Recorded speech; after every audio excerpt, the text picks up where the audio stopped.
Assalamualaikum warahmatullahi wabarakatuh. Waalaikumsalam warahmatullahi wabarakatuh.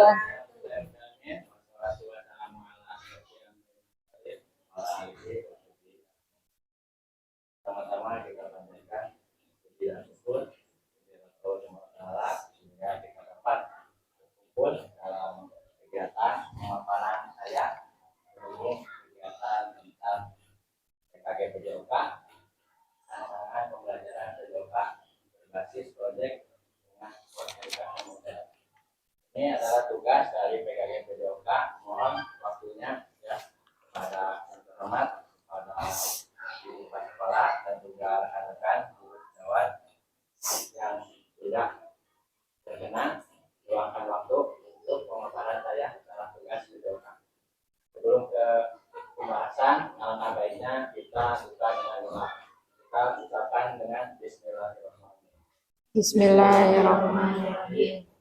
Baik, sebelumnya ada absen ya. Boleh nanti di estafet. Tanda hadir sambil berjalan.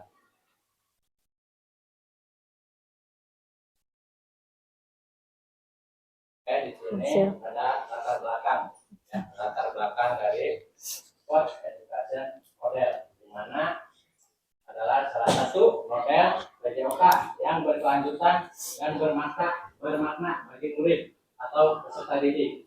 Karena STEM atau Sport Education Model menekankan pentingnya memberikan pengalaman bermain peran peserta didik atau murid dihadapkan pada situasi yang mencerminkan kehidupan nyata di dunia olahraga, yang membantu mereka mengembangkan pemahaman yang lebih dalam tentang peran dan tanggung jawab masing-masing, terutama dalam meningkatkan partisipasi setiap individu maupun secara berkelompok. Dengan SEM atau suara voice, murid atau peserta didik akan sangat nampak ketika mereka diberi kesempatan untuk membuat syarat dan aturan dalam pertandingan bola voli. Sedangkan untuk pilihannya, guys, di sini murid juga diberi kebebasan untuk memilih peran dalam kegiatan ini, serta kepemilikan atau ownership di sini dengan melibatkan murid untuk mengatur ruang pertandingan. Selanjutnya, Sport Education Model atau disingkat SEM yang akan dilaksanakan ini adalah kompetisi voli mini ya, yang dimodifikasi dan permainan tradisional gobak sodor, di mana hal ini bisa menjadi salah satu program pembelajaran PJOK pada kelas lainnya. Kedepannya semoga karena pembelajaran yang dilakukan ini berbasis proyek. Selain itu, dalam kegiatan kokurikuler, harapannya program ini untuk selanjutnya menjadi proyek sekolah yang dapat memupuk kerjasama murid atau peserta didik. Dalam proyek ini dipilih karena sekolah memiliki aset ya, aset tentunya aset manusia ya. Di sini contohnya aset manusia dari kepala sekolah, guru maupun OPS dan tenaga kependidikan lainnya seperti penjaga sekolah, komite ya. Salah satu mendukung praktik baik kepala sekolah yang selalu mendukung praktik baik yang dilakukan oleh guru rekan sejawat yang mampu berkolaborasi dengan baik ya, serta murid-murid yang aktif di bidang olahraga. Dan selanjutnya aset fisik yang dimiliki oleh sekolah SD Kertabudaya ini, di mana sarana atau prasarana yang ada di sekolah cukup memadai ya dalam menyelenggarakan kegiatan ini, serta aset finansial tentunya dalam keuangan ya juga menjadi kekuatan yang paling terpenting ini juga ya, aset finansial, karena kalau tanpa finansial kegiatan apapun pasti bakal repotan dan susah untuk dilaksanakannya proyek ini. Dengan demikian harapannya kegiatan ini dapat menjadi sarana belajar murid SD Kertabudaya ini untuk dapat memahami serta menerapkan tahapan-tahapan mengelola sampai dengan melaksanakan pertandingan dengan memegang rasa solidaritas, kerjasama tim, serta konektivitas antar peserta didik atau murid. Tujuan dari program ini ya. Tujuan dari program ini pertama, terwujudnya siswa yang berakhlak karimah, bukan sehat, gembira, dan berprestasi. Selanjutnya, pemahaman siswa tentang olahraga yang membantu mereka mengembangkan keterampilan, pengetahuan, serta nilai-nilai sosial melalui pengalaman nyata, melalui permainan sesuai dengan peran yang diamati. Selanjutnya, program selanjutnya menekankan pembelajaran melalui pengalaman nyata yang situasional, meningkatkan kesehatan dan kebugaran. Terus selanjutnya meningkatkan motivasi ya keterlibatan siswa dalam pembelajaran, penerapan belajar aktif, di mana siswa terlibat aktif secara langsung dalam kegiatan belajar. Selanjutnya capaian yang diharapkan dan langkah-langkahnya. Capaian dan tujuan, pemahaman tentang aturan, tentunya capaian yang ingin dicapai pada peserta didik itu yaitu pemahaman tentang aturan dari permainan yang mau diselenggarakan. Contohnya dalam tadi permainan bola voli ya, atau permainan bola sodor. Selanjutnya yang nomor 2, pengembangan tentang keterampilan individu. Tentunya di sini siswa mampu melakukan keterampilan dari program proyek tersebut ya dalam permainan bola voli mini yang dimodifikasi. Selanjutnya sportivitas dan kerjasama. Siswa mampu kerjasama antar rekan timnya maupun bisa dengan lawan timnya. Sportivitas yang mengutamakan fair play. Terakhir namanya kepemimpinan dan rasa tanggung jawab. Nah, di sini kita belajar peserta didik akan mampu ya kepemimpinan dalam hal tanggung jawab dalam situasi pembelajaran di mana siswa itu akan mengadakan perlombaan. Jadi siswa di mana tujuan utamanya itu kemenangan gitu. Jadi di mana dalam kepemimpinan dan tanggung jawab itu ada yang terpenting juga selain sportivitas. Biasanya di sini yang siswa yang berperan penting, yang berpengaruh ya biasanya salah satu siswa di kelasnya pasti ada salah satu yang paling berpengaruh. Kita cukup instruksikan saja pasti ya kepada siswa yang paling berpengaruh. Biasanya siswa-siswa yang lumayan disegani biasanya. Nah itu biasanya ada sifat yang di kemungkinan dan tanggung jawab. Terus langkah-langkahnya pembahasan dalam technical meeting. Nah di sini siswa mencoba latihan melakukan technical meeting, dibimbing tentunya dengan guru olahraganya dan dibantu oleh guru yang lain. Terus latihan dalam pengelolaan musim. Pengelolaan musim di sini artinya pengelolaan jadwal kalender ya sesuai dengan kalender pendidikannya. Sesuai biar pengelolaannya berjalan dengan lancar. Jangan sampai di kesibukan waktu ada kegiatan ini, misalkan di sini kegiatannya setelah ulangan atau akhir semester. Terus penyelenggaraan kompetisi yang menekankan pentingnya sportivitas, komunikasi dan kerjasama. Pemilihan peran dalam tahap afiliasi. Nah, peran ini terlibat semua ya siswa. Peran di sini siswa menjadi panitia, peserta pelatih, wasit, manajer, contohnya ya, supporter dan sebagainya. Jadi siswa ini terlibat aktif, guru hanya memfasilitator saja, mengarahkan. Jadi siswa hanya belajar tentang cara mengadakan permainan, siswa jadi mengadakan kelas 6 misalkan, jadi panitianya, terus kelas bawah jadi pesertanya gitu. Ini masanya pertengahan Desember setelah ujian. Nah, di sini masih kandungan ya dari pengolahan musim, itu maksudnya pengolahan musim. Pertengahan Desember setelah ujian dalam program proyek kita. Nah, struktur programnya kurikuler ya. Kurikuler ini adalah termasuk pembelajaran yang tambahan ya, yang di luar kayak seperti kurikuler lah gitu. Ini pelajaran tambahan. Murid yang terlibat dari kelas 1 sampai 6, baik laki-laki dan perempuan. Walaupun sedikit pasti ya, Pas pelaksanaan agak rumit ya. Tapi kita coba apa salahnya. Waktunya kegiatan.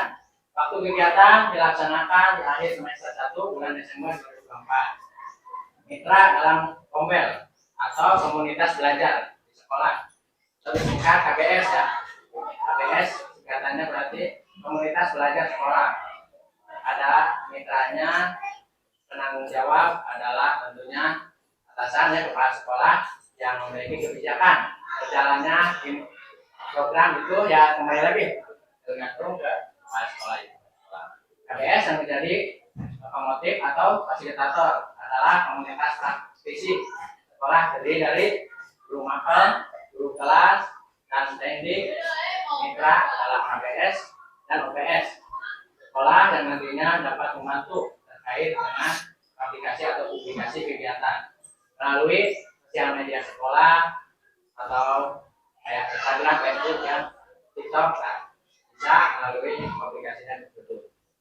Mitra dengan wali kelas sebagai koordinator dengan masing-masing kelas kepanitiaan. Jadi guru kelas juga usahakan kita waktunya ya dalam hal membantu gitu, dalam melaksanakan kegiatan program. Jadi guru kelas hanya memimpin saja, melihat situasi peserta didik. Peserta dan pihak lainnya berasal dari murid, mitra dan sponsor dari orang tua murid, misalkan gitu ya. Dari sumbangan dari orang tua murid, sponsor. Jadi intinya siswa yang terpenting itu siswanya yang aktif gitu. Apa gurunya hanya memfasilitator saja fasilitas. Pernyataan tentang selanjutnya pernyataan tentang kapasitas yang dimiliki kelas atau sekolah. Pertama, sekolah memiliki kepala sekolah, guru, dan tenaga pendidikan yang profesional sesuai dengan akademik. Jumlah guru di sekolah SD Kertabudaya ada 8 orang, ya, 1 orang yang kepala sekolah, 9 teman kepala sekolah, terus sama penjaga berarti yang begitu. Penjaga 1, jadi totalnya 10 kalau secara keseluruhan. Selanjutnya nomor 2, ya. Murid yang berjumlah totalnya 85 orang ya dari kelas 1 sampai kelas 6. Setiap kelas akan mengirimkan perwakilan sesuai dengan minat dan bakatnya untuk menjadi panitia atau peserta, wasit, pelatih, supporter, komentator, dan sebagainya. Jadi nomor 3 selanjutnya sekolah memiliki lapangan olahraga yang cukup luas untuk digunakan sebagai kompetisi. Ya di sini luas bisa digunakan. Terus selanjutnya nomor 4 sarana dan prasarana termasuk perlengkapan yang cukup memadai untuk dipergunakan dalam kegiatan kompetisi olahraga mulai dari bola voli, net, dan lapangan yang cukup luas. Rencana evaluasi ya depannya. Ada 7 tahapan implementasi atau penerapan STEM Support Education Model dalam pembelajaran PJOK. Masing-masing tahapan harus dievaluasi. Evaluasi keseluruhan akan dilakukan pada akhir tahapan, yaitu evaluasi dan refleksi penerapan STEM dalam PJOK. Beberapa hal yang harus dievaluasi diantaranya tentunya tujuan dari pembelajaran. Tujuan apa yang dimaksud dari pembelajaran tersebut, apa gunanya dalam pembelajaran STEM ini. Meninjau pencapaian tujuan pembelajaran dari STEM, tercapai atau tidak gitu. Jadi merefleksikan dari tujuan. Terus selanjutnya umpan balik dari murid tentang pengalaman dan pembelajaran STEM. Nah di sini tentunya siswa harus terlibat aktif di akhir evaluasi ya, tentang umpan balik dari murid tentang pengalaman belajar yang sudah dilakukan dari kegiatan dari turnamen bola voli tersebut. Terus selanjutnya mengumpulkan pendapat melalui refleksi guru terhadap perencanaan. Jadi siswa mendapat melalui refleksi tentang perencanaan guru terhadap perencanaan, dan selanjutnya pelaksanaan dan pengelolaan STEM, evaluasi kinerja tim meninjau kolaborasi dan kinerja tim dalam SEM, evaluasi penerapan konsep fair play, meninjau penerapan konsep fair play dan sikap sportif dan terintegritas dengan baik selama pelaksanaan. Bagaimana murid menghormati aturan dan menghormati lawan, gitu, menghormati wasit. Nah, kita mencoba melatih siswa tersebut secara nyata, gitu, di kehidupan sehari-hari. Misalkan kita melaksanakan permainan bola voli secara nyata, gitu, yang terlibatnya siswa semua, guru hanya memantau saja, nah, menghargai lawan dan menunjukkan sikap etika olahraga yang baik, evaluasi manajemen kelas dan pengelolaan waktu, aktivitas murid yang terlibat sesuai perannya. Kemungkinan tantangan ya yang dihadapi ke depannya tentang melakukan program proyek tersebut, yaitu pertama pengolahan waktu. Yang di sini tantangannya jadwal yang padat dan keterbatasan waktu dapat mempengaruhi penyelenggaraan. Nomor duanya faktor alam atau cuaca ya. Kita ini melaksanakan di luar, di lapangan, yang sangat berpengaruh oleh kondisi cuaca. Karena kita berhubungnya cuaca musim hujan, jadi tantangan juga ini termasuknya faktor cuaca. Kalau cuacanya panas tidak berpengaruh ya, kecuali ini biasanya pas hujan. Selanjutnya nomor 3, motivasi peserta. Ini motivasi peserta adalah serta kesulitan dalam manajemen, termasuk perbedaan kemampuan atau kepribadian, konflik antar teman. Nah, di sini biasanya motivasi peserta didik itu kurangnya kerjasama ya sama teman. Ya, kita bisa lihat juga ya, biasa sering terjadi terutama kelas bawah, kelas 2 ya, saat olahraga ataupun di dalam kelas sering sekali ada ya suka inilah cekcok gitu sama teman-temannya. Nah, di sini kita mencoba untuk melakukan penerapan tersebut, latihan supaya antar teman ini menjadi harmonis dalam pembelajaran, jadi berkualitas. Terus nomor 4-nya keterlibatan orang tua dan komunitas. Kurangnya dukungan atau keterlibatan orang tua dan komunikasi dapat mempengaruhi motivasi dan dukungan terhadap kegiatan. Panjang ngomongnya. Keterlibatan orang tua sangat berperan penting ya. Jadi si anak ya gimana orang tuanya. Kalau orang tuanya beri perhatian kepada anaknya, berarti anaknya tersebut nanti biasanya ya tergantung orang tua. Kalau orang tua terutama yang ini ya, kita maklumi yang sudah bergabung gitu, kita tidak bisa semena-mena menyalahkan satu pihak saja. Kita harus menelusuri latar belakang dari peserta didik itu, kenapa kok bisa sampai kurangnya aktivitas dalam pelajaran kurang aktif. Terlibatkan biasanya ya itu dari lingkungan ya, terutama dan komunitas. Nah, komunitas di sini tentang kurangnya daripada komunikasi ya, komunikasi itu dapat sebagai motivasi dan dukungan terhadap kegiatan. Terima kasih dari pemaparan dan rencana tindak lanjut dari saya. Selanjutnya saya buka sesi tanya jawab ya, cukup 2 saja. Silakan yang mau bertanya. Pak, bagaimana cara mengatasi permasalahan tantangan tersebut yang tadi Bapak paparkan dalam kemungkinan tantangan yang ada di 4 poin tadi? Terima kasih. Pengolahan waktu, jadwal yang padat, dan keterbatasan waktu dapat mempengaruhi penyelenggaraan. Ya, kita harus bisa mengefektifkan waktu sebaik mungkin dalam penyelenggaraannya.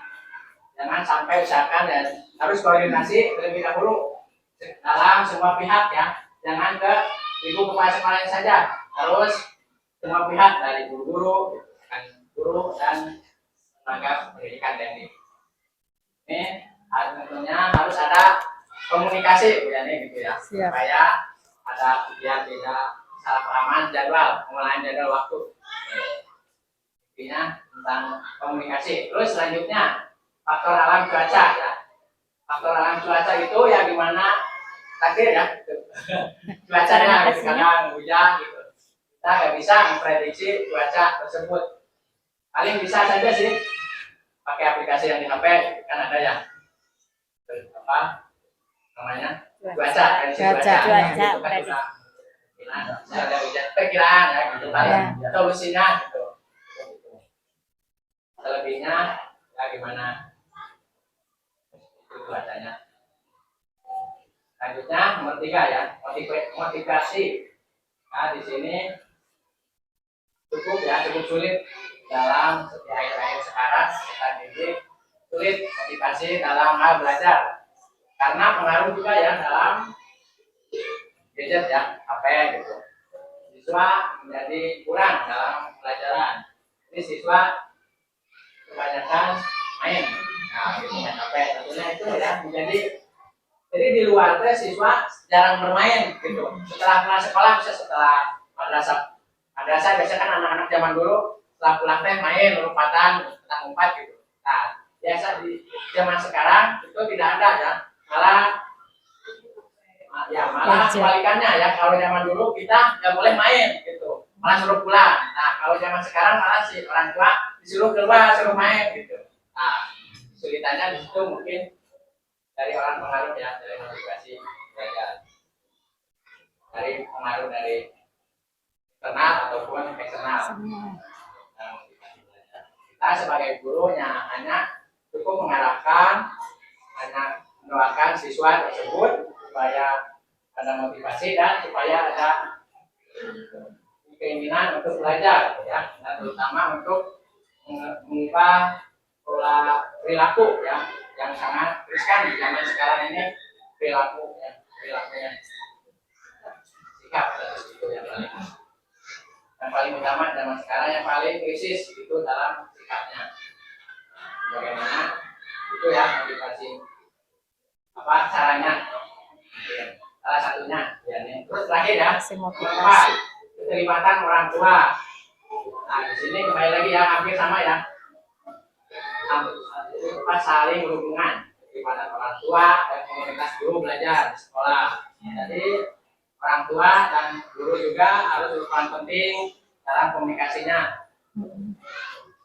Tentunya kita ya di dalam di SD Kerta Budaya ini, alhamdulillah ya guru di sini sangat berkomitmen dalam hal anak, dalam hal perhatian terhadap anak. Nanti apa yang di sininya malah kebalikannya ya, orang tuanya biasanya latar belakang di sini orang tuanya kurang respon baik. Alhamdulillah, tapi tidak apa-apa, jangan berkecil hati ya. Kita sebagai guru hanya bisa berusaha sebaik mungkin demi peserta didik kita jadi lebih baik. Walaupun kembali lagi orang tuanya acuh, ya itu ya. Mau gimana lagi ya? Gitu. Kita hanya sebagai guru ya udahlah gitu. Hanya cukup di sekolah saja. Selebihnya ya tergantung dari anaknya dan didikan dari orang tuanya. Kurangnya dukungan dari kedua orang tua itu. Jadi intinya itu ya solusinya salah satunya dari saya. Terima kasih. Pertanyaan dari Bu Yani. Selanjutnya siapa? Assalamualaikum warahmatullahi wabarakatuh.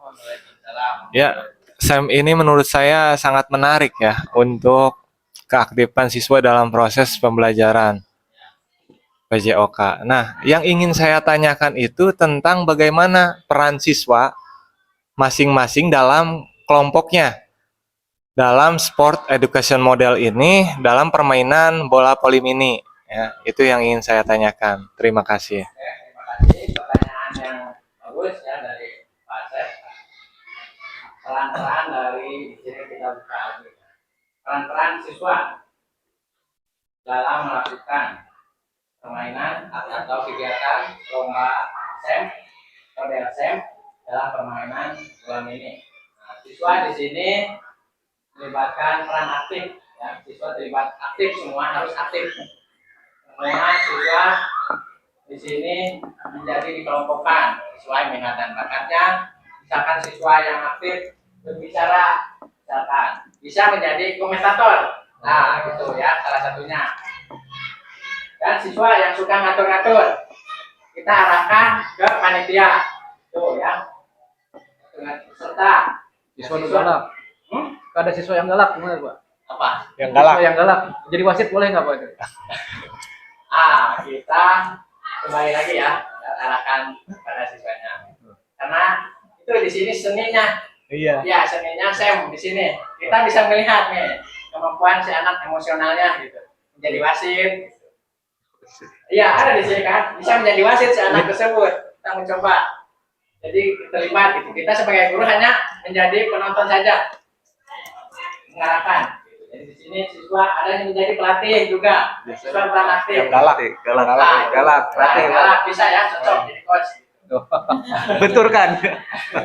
Nah, gitu. Terus manajer ya. Nah, kita lomba uang sih kan manajer ya. Di sini biasanya Donatur.